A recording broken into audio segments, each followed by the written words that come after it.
Who are the most underrated Philadelphia Eagles of the 2010s? My all underrated team for the decade coming up next, right here on the Locked On Eagles podcast.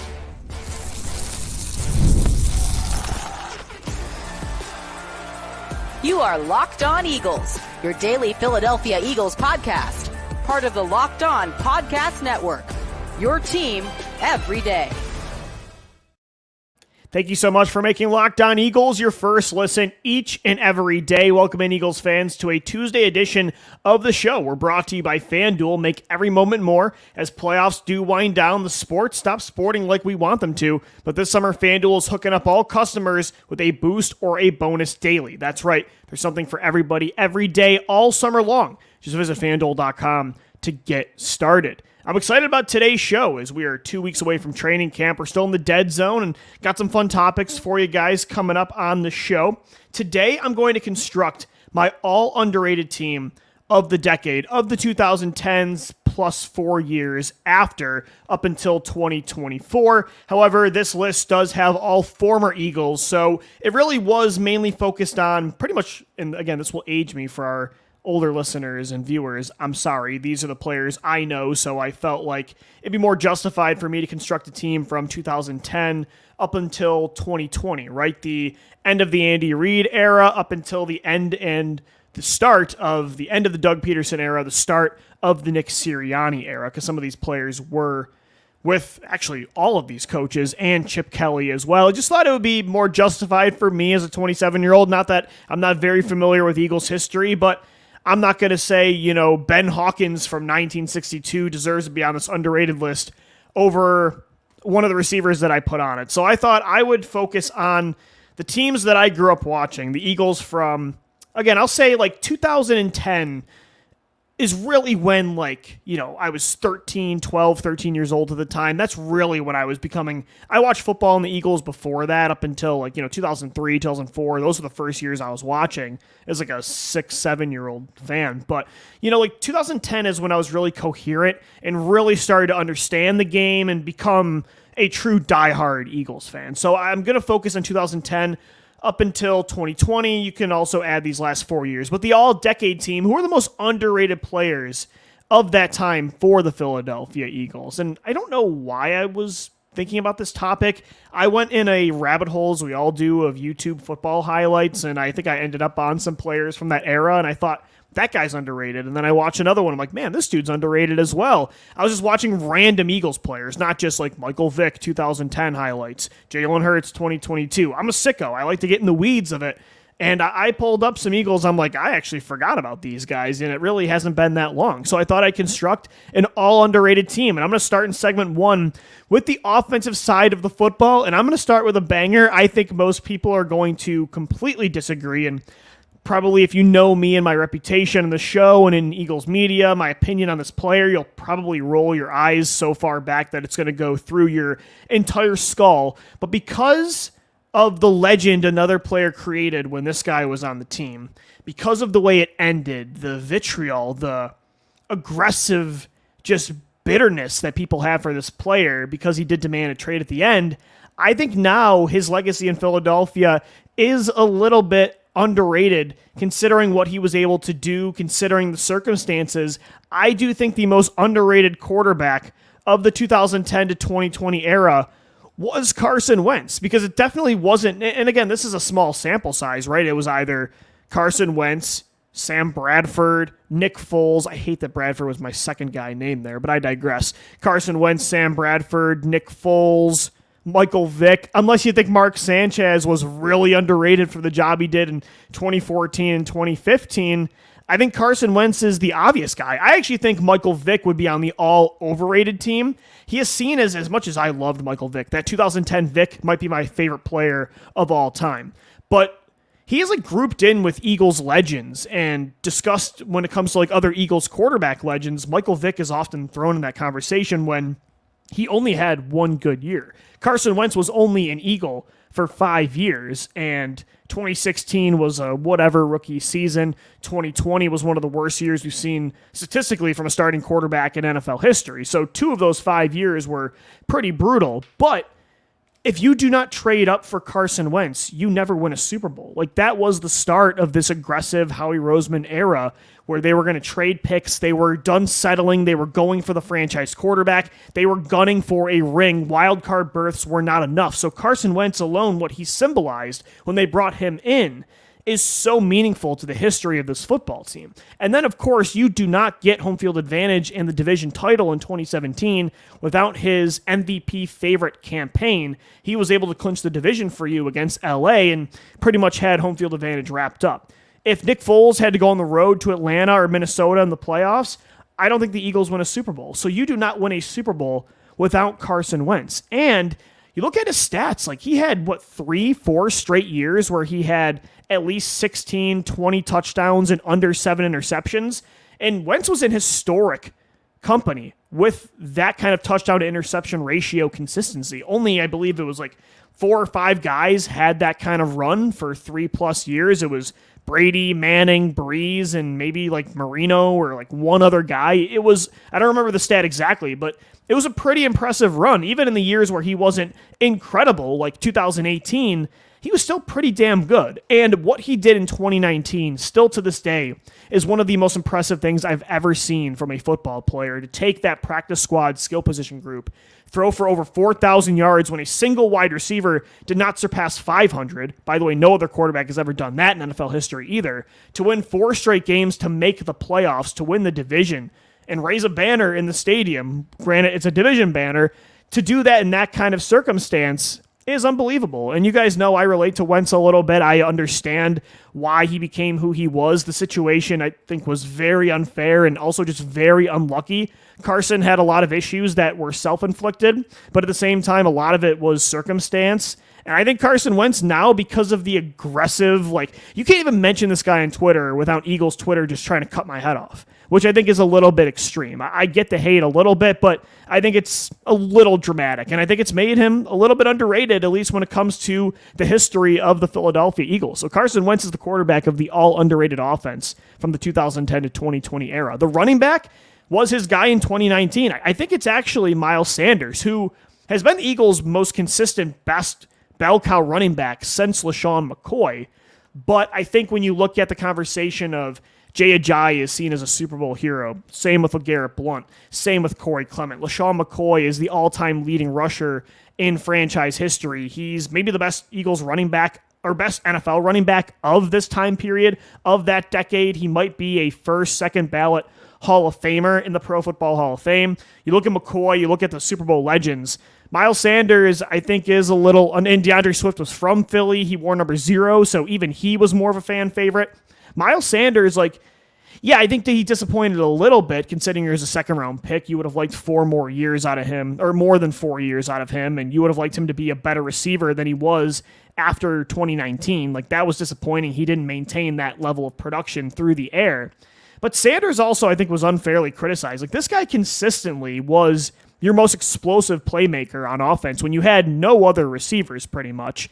And he had over 800 yards every single year, including 1,200 in a Super Bowl season, averaged over 4 yards per carry every single year. I think Miles Sanders is a little bit underrated when it comes to running backs of this decade. At wide receiver, Jeremy Maclin, I think, is an obvious choice for this one. I think his numbers were always kind of less than they should have been because he was third fiddle to Deshaun Jackson and LaShawn McCoy. But then when D-Jax finally left and you saw Maclin be a number 1 in a good offense in 2014, he was a 1,300-yard receiver, and he was a deep threat in his own right. You saw him utilized in that way more because D-Jax was gone. And then he went on to the Chiefs and was a wide receiver 1 there as well for a playoff team.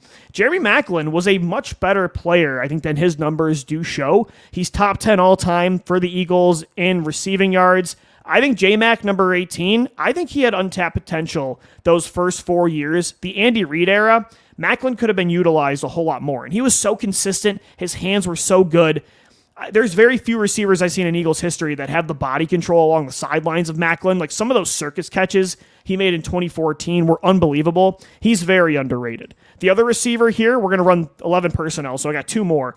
The other one, Nelson Agholor. Nelson Agholor, it makes me so angry when people group him in with the other busts in Eagles history, like J.J. Arcega-Whiteside, right? They throw him in there with the Marcus Smiths, like all the Eagles busts, Danny Watkins. It drives me up a wall because, yes, was the variance so extreme? Like when Agholor wasn't catching 9 balls in the Super Bowl as your best receiver and having 3 straight first down catches on the game-winning championship drive against the greatest dynasty in NFL history, he was dropping every pass ever and was unplayable. Like that was the variance of Nelson Agholor, and I get the frustrations of him in 2015, 16, 2019. You drafted him in the first round to replace Macklin and be the number one of the future. Was he that? Absolutely not. But when it mattered most, in the 2 most important years that Agholor was with the Eagles, he had his 2 best years where he had over 700 yards. Not just 2017, but the playoff run of 2018 as well. He was very good. He was their deep threat before Djax came back. Nelson Agholor does not, he's a legend, he's a hero, not a meme. Nelson Agholor is a hero, not a meme. The other underrated Eagles receiver, Jason Avant.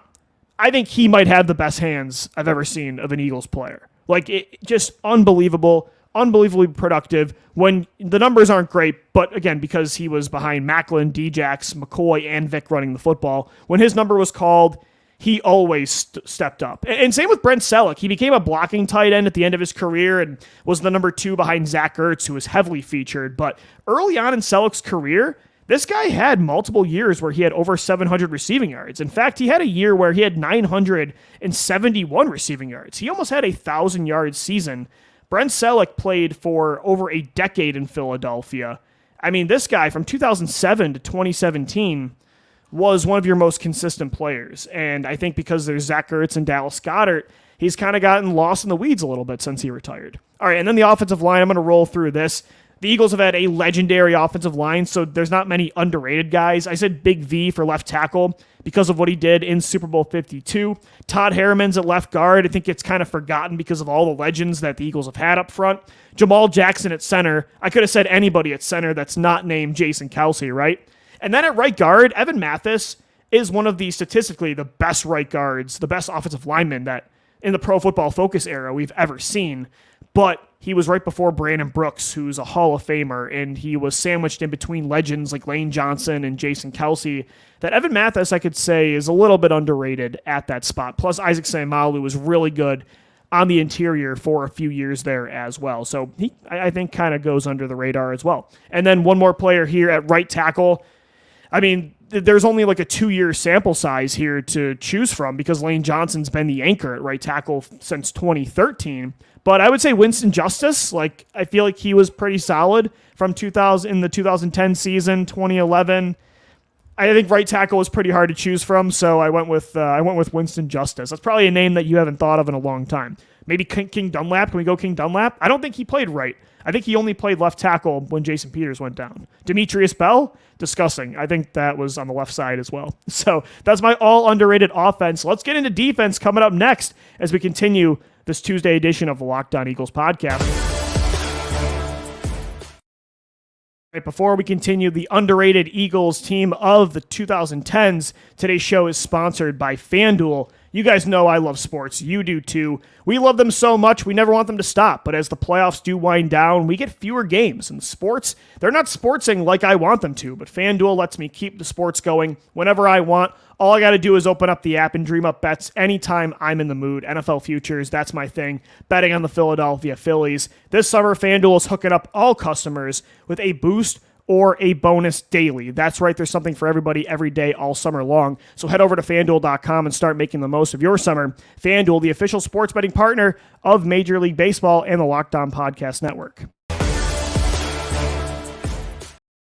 Thanks so much for making Locked On Eagles your first listen each and every day. Guys, are you watching Fox Sports or ESPN on your TV all day? Got to turn down the volume with all the shouting? Make the switch to Locked On Sports today. It's a free 24/7 sports streaming channel programmed for you every day to bring you the biggest stories without all the screaming. Locked On Sports today brings you can't-miss analysis, opinions, and news, streaming 24/7 on YouTube or the free Amazon Fire TV channels app. Part of the Locked On Podcast Network, your team every day. Let's continue our all underrated Eagles team of the decade, the 2010s. 2010, we can say up until 2024, my team was constructed of guys from 2010 to 2020. We did offense. Let's go to defense. And I want to start in the secondary with one of my favorite players in Eagles history, one of my favorite players still in the NFL. I think he's one of the most underrated cornerbacks in football right now, and definitely was underrated in Philly, where he just did not get a fair shot, despite, I think, consistently making plays in a scheme that he really just did not fit, and that was Rasul Douglas. I do not think he fit in Jim Schwartz's defense. I don't think Jim Schwartz trusted Rasul Douglas. I think there was a disconnect there between the drafter, Howie Roseman, what he saw in Zool, and what Jim Schwartz wanted in a corner. It's why he always preferred Jalen Mills and Ronald Darby.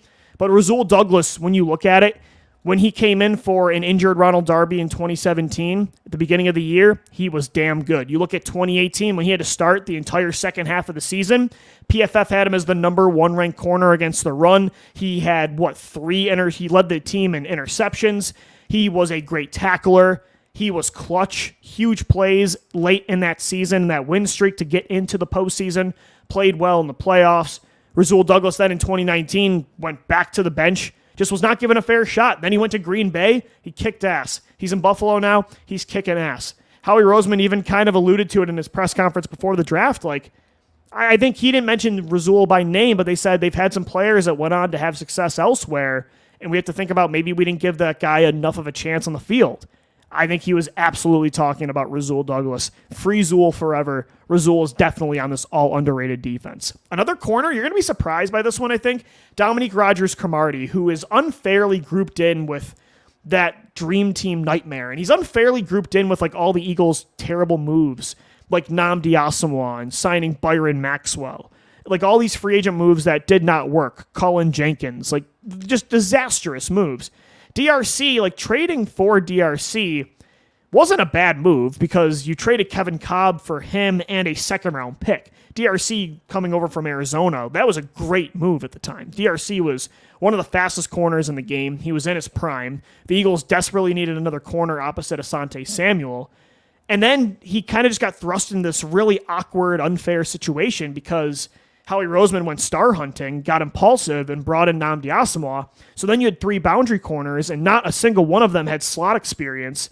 And DRC was athletic and fast, so they just said, well, I guess of all the 3 of them, he'll be the one that's a good soldier and I guess fits the most, so we'll shove him on the inside. And it didn't work. And then in 2012, they put him back on the outside when Asante Samuel went to Atlanta, and DRC played on the outside with Nnamdi Asomugha, and I thought he was okay. Again, it was such a bad situation with Juan Castillo and then just, Todd Bowles, I think, for a little bit there in 2012. It was a nightmare. It absolutely did not work. I think it was more because of the coaching staff, and I think DRC is just kind of a victim of just getting clumped together and probably a victim of groupthink. I don't think DRC was this disastrous Leotis McKelvin, Bradley Fletcher caliber player. And then he went on to have another all-pro season when he left for, it was either Denver or the Giants, one of the two. He was a pretty good player for years after he left Philly in Denver and in New York. So DRC, I think, is underrated just because he was just put in such an unfair situation, and he was in his prime and never really got a fair shot at showing what he could do. And then he went on to have success with other teams. So DRC is on this team, and the guy that he replaced in 2011 in the slot is also on this list, Hysilio Hansen, who also is a victim of the Eagles just having so many good slot corners in the past that he kind of falls under the radar because right after Hysilio, they had Brandon Boykin, who was an elite slot corner for a few years there, especially in 2013. They had Avonte Maddox. They had Patrick Robinson in their Super Bowl season. The Eagles, while they've had some bad luck on the outside of corner, they've had some pretty good players in the slot. Hysilio was kind of that OG slot corner of the 2010s and was unfairly benched, I think, in 2011, again, because of that dream team circumstance. So I think Hysilio Hansen, because there were so many good slot corners in this era and because of that situation in 2011, is definitely underrated. So my corners are Rasul Douglas, Dominique Rodgers-Cromartie, and Hysilio Hansen. All right, let's go to safety. So I got 2 safeties here. One of them is Quentin Michael, who was the main number one safety right when Brian Dawkins left. So this was kind of a dark time at this position. And was Quentin Michael Brian Dawkins? No. Was he Malcolm Jenkins? Absolutely not. But he was a very solid player. That was a cool story, too. This was a guy that was undrafted, that was a special teams ace, that worked his way up, eventually became Brian Dawkins' right-hand man. And then he kind of had to take over that secondary, which was pretty new and didn't really have the chemistry of Dawkins and Michael Lewis and Bobby Taylor, Troy Vincent, Lito Shepard, Sheldon Brown. All those guys were gone. And it was kind of up to Quentin Michael and Asante Samuel to keep things together in that secondary that had Ellis Hobbs thrown in there at times and Dimitri Patterson. Yeah, Dimitri Patterson. So many different players at safety too, like Nate Allen. Was Oshimago Atagwe at the time? Jared Page? Oh, God, there's so many bad safeties in that era. And Quentin Michael was very solid. One of my favorite players actually growing up on the defensive side of the ball. And then Rodney McLeod. I mean, he's a Super Bowl hero, and everybody talks about Rodney, right? He's not somebody that goes under the radar, but when you look at him versus, Malcolm Jenkins and all the other heroes of that team, he's definitely not talked about nearly as much. And he made one of the biggest plays of that Super Bowl, body slamming Brandon Cooks on 3rd and goal, which forced the Patriots to kick a field goal, which they ended up missing.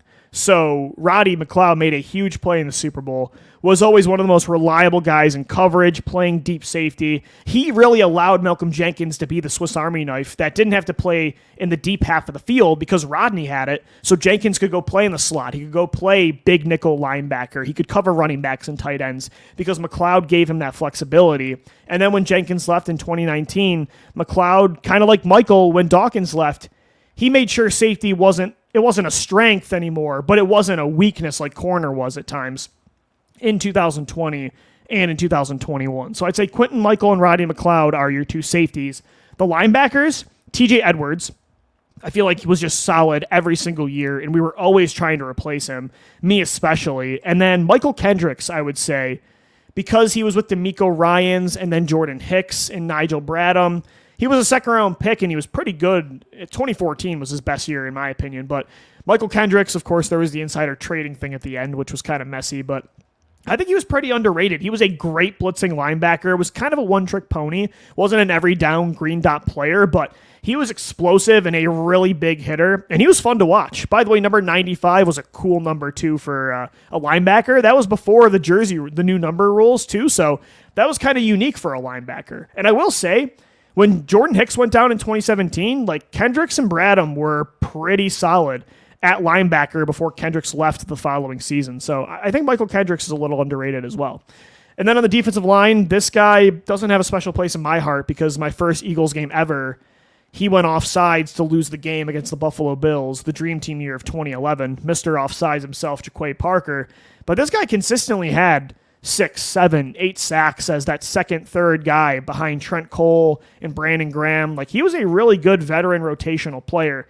And I think you could say the same for Vinnie Curry, who I threw on the other side of the edge for the Eagles on the defensive line. And then my two interior underrated defensive tackles, Mike Patterson and then Timmy Jernigan.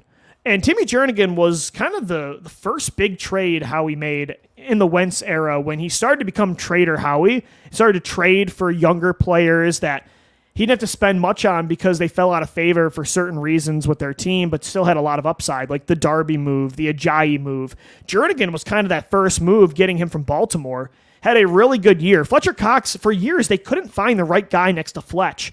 And then 2017, they nailed it with Jernigan. He dealt with some injuries. He wasn't an amazing player next to Fletch, but he was a lot better than, Broderick Bunkley was years before, or Benny Logan, or Cedric Thornton. Who else played next to Fletcher Cox, right? Malik Jackson after him. Timmy Jernigan actually got hot again down the stretch in 2018, had some big plays in those final regular season games and in the playoffs against Chicago. So Jernigan for a few years there was a pretty good player. I think he was the best guy that Cox had before Javon Hargrave came in. So I'd say Timmy Jernigan and Mike Patterson was just so solid always.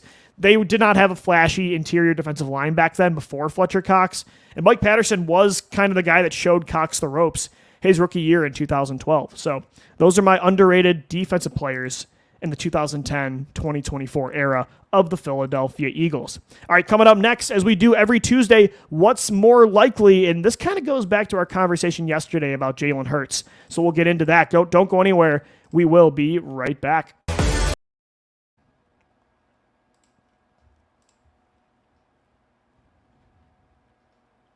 All right, Eagles fans, we're wrapping up this Tuesday edition of the Locked On Eagles podcast, wrapping things up with what's more likely. Today's what's more likely is, and I put this up to a poll on Twitter, what's more likely to happen in the next 2 years? Jalen Hurts and the Philadelphia Eagles win a Super Bowl. Remember, yesterday's conversation was, will Jalen Hurts get another crack at the Super Bowl? Will he win a ring this time around before it's all said and done, his time in Philly is over? Or in the next 2 years, Jalen Hurts is no longer the Eagles franchise quarterback. And I know right now is kind of optimism season, so the vote is vastly swayed in one direction. The YouTube comments probably will not love this like yesterday's video, although I was very, what's the right word? I was pretty in the middle with that conversation, right? So 75.9% of you say that Hurts, it's more likely he wins a ring in the next 2 years. Then he's no longer QB1. 24.1% of you say that he might not be the quarterback in 2 years compared to winning another ring. Again, these are two extreme outcomes, right? The two, like you go all the way left or all the way right. Like that is this scenario, and that's why I drew it up this way. You guys know I'm a believer now in Jalen Hurts. This is not 2021. I've defended him, although the final 5 games and the playoff game last year were very alarming, and he has a lot to prove this year to show that he's not that guy we ended the season with. You guys have also heard me defend him considering how great he was against some amazing teams, making comebacks, winning shootouts, beating great defenses and quarterbacks the first 12 weeks of last year. Like, I think Jalen Hurts is going to bounce back this year, and I do think he's going to be the Eagles quarterback long term. I really think he is the guy. But in this extreme scenario, like what's more likely, he gets back to the Super Bowl in 2 years, so this year or next year, and wins a ring this time, or he's no longer the guy. I would say, I think, and again, maybe this is me being scarred by the Eagles not being able to sustain their relationship with a franchise quarterback. I think it's more likely, though, he's not here. And I'm not saying that means he suffered a Carson Wentz 2020-like regression, but what if Jalen Hurts is just okay for the next 2 years? And Howie Roseman feels like we're overpaying this guy. Like, they don't settle. They don't want to settle at head coach, and they don't want to settle at quarterback. Would you be surprised if they Wentzed him again? I hate to use a Howard Eskin quote, but what if they did like what they did in 2020 and they take another quarterback in the first or second round? What if Jalen Hurts kind of hits a ceiling and he doesn't get back to who he was in 2022?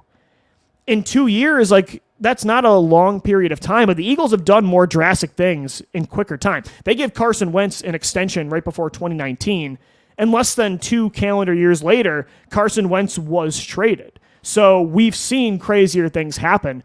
I'm not saying the Eagles have no shot of winning a Super Bowl the next 2 years. To me, outside of San Francisco, they have, as in Kansas City, they have as good a shot as anybody in the NFL. Like, that's how good this roster is. That's how good Jalen Hurts is. I think there's a really good chance they win it all. But as I mentioned yesterday, it's very hard to get back there and get that shot. I actually was doing the research today, and unless I messed it up, I don't think a quarterback that lost their first Super Bowl got back to another one in their career outside of the last time it happened was Jim Kelly, I want to say, with the Buffalo Bills in the 90s. And again, if I'm wrong, I'm gonna try to definitely confirm that and tweet it out later at DiBiaseLOE, but I'm almost positive my research was correct that the last guy to get back to the Super Bowl after losing his first one was Jim Kelly. So with that being said, I think it might be more likely that Jalen Hurts kind of plateaus and they move on or make some crazy trade, or he does regress. Or here's another outcome or another reason that this outcome could happen. What if Jalen Hurts is just sick of the way Philadelphia is, the way the Eagles are with the quarterback? He's sick of the anonymous sources. He's sick of the play callers changing every year. He's sick of taking all the blame. He's sick of being, called a bad leader and like them not embracing who his natural personality is. And what if he pulls a Carson Wentz and demands a trade? Again, these are very nightmarish outcomes that I don't think are going to happen. I believe Jalen will be the guy long term. But between these two extreme outcomes, on both sides of the spectrum, which one has a better chance of playing out the next 2 years, it's very close. Like, I'm pretty much 51-49 with this. I would lean a little bit towards, I think, and you're not going to like it, but I think it's more likely he's no longer QB1. Again, just with all the variables that play into this. You guys don't agree. 75, the polls, it's still continuing to change. 75% of you say you think he'd win a ring. That's more likely. 25% of you say that you think Hurts would no longer be QB1.